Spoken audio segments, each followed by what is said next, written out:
Hey, I just want to say a few words about pain. And we all know that there's physical pains and that there are emotional pains, and that these things are basically separate. That said, there's a lot of research indicating that they're really quite similar in a lot of ways. In fact, using a over-the-counter pain reliever designed for uh, for dealing with physical pains can actually uh, blunt the pain of emotional pains, rejections and the like. In fact, there's an interesting study where the taking a an over-the-counter pain reliever actually reduced the pain that people experience by watching a certain type of uncomfortable art, art that is challenging for many people to watch. Um, but it's these things are actually processed fairly similarly in the brain. Um, what's going on with pain is in the case of physical pain, it's it's a message from the body saying often that we have experienced damage or wear or something of that nature, uh, overextension, strain, something like that. It's damage warning. Can't talk. It's a damage warning from our body. And if you get a cut or a bruise or something like that, it's easy to see that this is a damage warning. If you go for a very long walk or a run or something like that, and you come back with your knees aching, you understand this is a damage warning. I have done too much, or I have allowed too much physical trauma to come into my body, and my body wants me to be aware that we need to like take a little better care that way. And so it's your body's comparing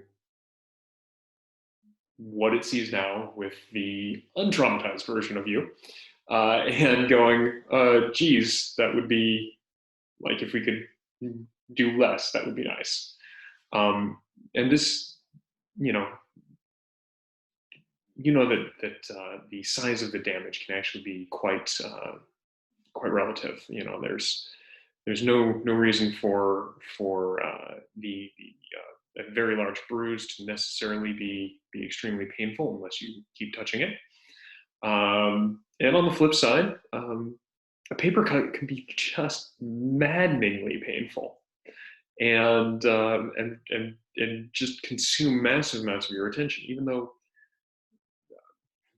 very few of us lose very much blood or are greatly endangered by a paper cut.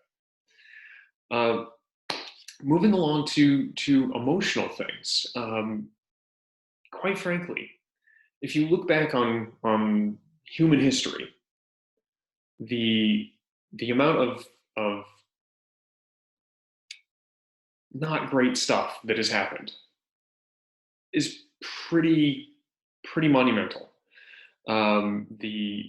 The physical violence present in the past is present in the past is tremendous. The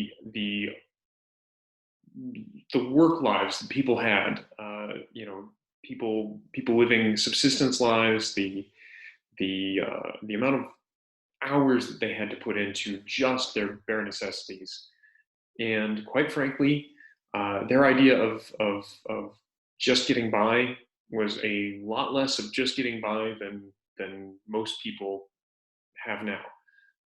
The even 100 years ago, the uh, the size of a common typical home was about 1/10 the size the new construction is these days. And rather than putting two or three people in the average home nowadays, uh, you would be looking at 7 people in that 1/10 the size space. I guess that'd be like having 70 people in a modern home. Anyway, life was really not great in a lot of ways. Things were hard, and people didn't expect things to be any other way than hard for many of them. They expected a lot of physical toil. They expected a lot of grief.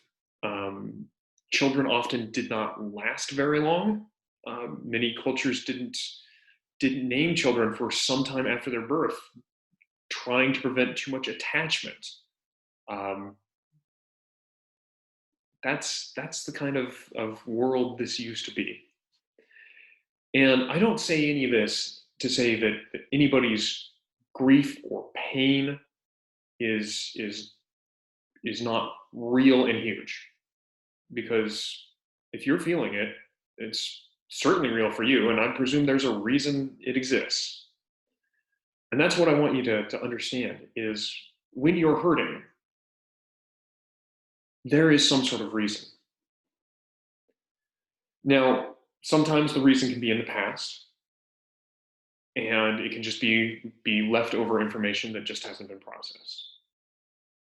And sometimes it can be to do with your total ongoing state. And sometimes it can be new information. But the reason I wanted to talk about pain, both mental and physical pain, is their malleability. They don't have to be.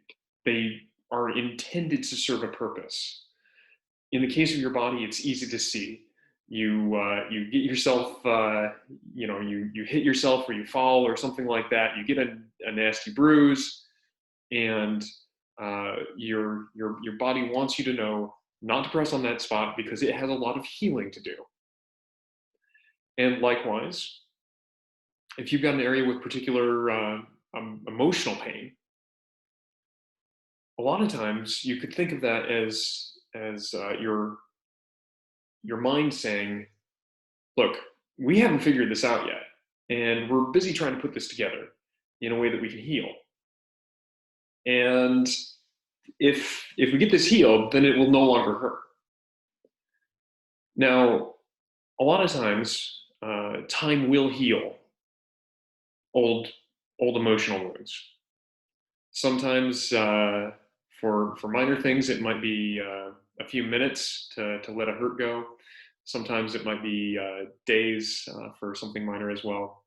And sometimes, if it's really really quite grievous, maybe even something from your childhood, it might be years for time to naturally do its work.